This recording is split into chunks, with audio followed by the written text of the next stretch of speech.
Let's hear what you wrote. Let's just get right down to. Well, let's get right down. What did you write for? Here's why it's important for your life right now. What? I write business improvement programs, management development programs. So what did you write? And you're going to be difficult all weekend, aren't you? Just the text. Just bullet 3, okay? Yeah. Bullet 3. You've got to start choice in business today. Change, move on, or die. Okay, that's a classic cliche. Change, move on, or die. Classic cliche can be used. Cliches, by the way, are the copywriter's friend up until the point that they become meaningless. Yeah. So a lot of copywriters, my good friend Gary Howard, made a living off of using the right cliche or twisting it just enough so that you got the startle reflex and it woke them up.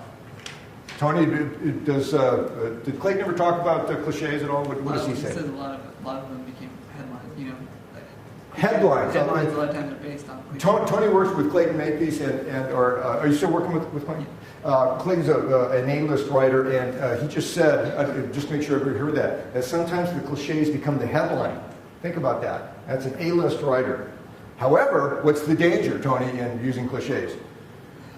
When they're overused, people become conscious of them, and it takes them away from being immersed in the ad, and they become aware that they're being pitched something or written to. What Tony's saying is very important. When you guys get into the groove of writing good stuff, you're going to take the reader into a transitory state where he will be awake, yet receiving and retaining information. He's going to be in a zone that he may not have been in before if this is the first time he's dealt with direct response. By direct response, I mean the whole business of saying, I have something for sale, you can get it by directly responding to this ad and we'll send it to you. That's what direct response means, and that's what this whole business is about, okay? Direct mail is a subset of direct response. The direct response experience is putting them into a trance. A wakeful trance, different than the zombie trance most people are in, the somnambulant state of people who just walk through that white buzz state of white noise where they don't notice who's next to them, they don't know where they're going, they don't know where they've been, and when they hit midlife, the big problem they're going to have is, what does it all mean?